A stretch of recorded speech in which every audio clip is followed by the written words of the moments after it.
নমস্কার বন্ধুরা, village food with মিনুতে তোমাদের সকলকে স্বাগত জানাই। আশা করছি তোমরা সকলেই খুব ভালো আছো, আমিও খুব ভালো আছি। আমরা আমের আচার তো অনেক রকমভাবেই খেয়েছি। আজকে আমি একটি দুর্দান্ত স্বাদের আমের আচার তোমাদের সাথে শেয়ার করব, তাই ভিডিওটি সম্পূর্ণ দেখার অনুরোধ রইল। প্রথমে দেখো, আমের আচার তৈরি করার জন্য এখানে আমি আমগুলোকে ভালোভাবে কেটে ধুয়ে নিয়েছি।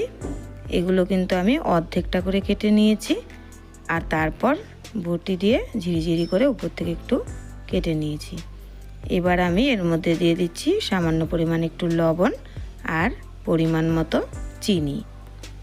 আমের আচারে কিন্তু চিনি একটু বেশিই লাগে, কারণ আম যেহেতু অনেক টক, তাই চিনির পরিমাণটা একটু বুঝে শুনেই দিতে হবে। তারপর এটাকে মেখে আমি আধ ঘন্টা মতো রেখে দেব। আর অন্যদিকে একটা মশলা আমি তৈরি করে নিচ্ছি। এখানে নিয়ে নিলাম আমি গোটা শুকনো লঙ্কা, আর দেব গোটা জিরে আর 5 ফোড়ন। এখানে রাঁধুনিও দেওয়া যায়, আমার কাছে রাঁধুনি ছিল না, তাই আমি দিতে পারিনি। এবার এই মশলাগুলোকে একটু হালকা করে গরম করে নেব। যখন দেখব মশলা থেকে সুন্দর একটা গন্ধ বেরিয়ে আসছে, তখনই বুঝবো যে মশলাটা ভাজা হয়ে গেছে। তারপর এগুলোকে আমি সুন্দর করে গুঁড়ো করে নেব। দেখো, মশলাটা আমার ভাজা হয়ে গেছে। এবার আমি আমগুলোকে তোমাদেরকে দেখাচ্ছি। আমটা দেখো কতটা সুন্দর নরম হয়েছে। আমি লবণ আর চিনি দিয়ে মেখে রেখেছিলাম জন্য দেখো অনেকটা জল ছেড়ে দিয়েছে। আর এই আচারে কিন্তু আমি এক্সট্রা জল ব্যবহার করব না, যদি প্রয়োজন হয় সামান্য একটু দিতে হবে, বেশি জল কিন্তু একদমই দেওয়া যাবে না, কারণ চিনিটা থেকে অনেকটাই জল বেরোয়।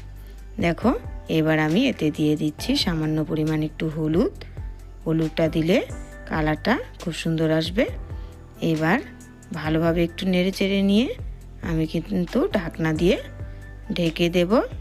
গ্যাসের আঁচটা মিডিয়াম রাখবো, তাহলে দেখব আমগুলো খুব ভালোভাবে একদম নরম হয়ে গেছে। ঢাকনাটা খুলে নিয়েছি।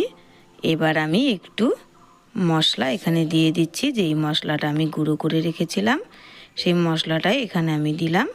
এই মশলাটা দিলে আচারটা খেতে খুব ভালো হয়। তারপর খুব ভালোভাবে এটাকে একটু নেড়ে চেড়ে নেব। আর গ্যাসের আঁচটা কিন্তু একদম হাই ফ্লেমে রাখতে হবে। দেখো, আচারটা কিন্তু আমার রেডি হয়ে গেছে। এবার আমি গ্যাসের আঁচটা একদম কমিয়ে 3 থেকে 4 মিনিট রেখে তারপর এটাকে নামিয়ে নেব। দেখতেই পাচ্ছ তোমরা কতটা সুন্দর হয়েছে আমের আচার। এটাকে আচার বা চাটনি যে কোনো কিছুই কিন্তু বলা যায়। দেখো, আমি তোমাদেরকে দেখাচ্ছি আমের আচারটা নামিয়ে নিয়েছি, কতটা সুন্দর হয়েছে দেখতে। ঠান্ডা হলে এটা কিন্তু একদম দারুণ লাগে দেখতে, আর খেতেও দারুণ হয়। খুব সহজেই আমি একদম অন্যরকম একটি পদ্ধতিতে আমের আচার তোমাদের সাথে শেয়ার করলাম। রেসিপিটি ভালো লাগলে বাড়িতে অবশ্যই একবার এভাবে তৈরি করো, খেতে দারুণ হয় আর বানানো খুবই সহজ। আজকের এই রেসিপিটি ভালো লাগলে চ্যানেলটি অবশ্যই সাবস্ক্রাইব করে রেখো, আরও ভালো ভালো এই রকমের রেসিপি দেখার জন্য।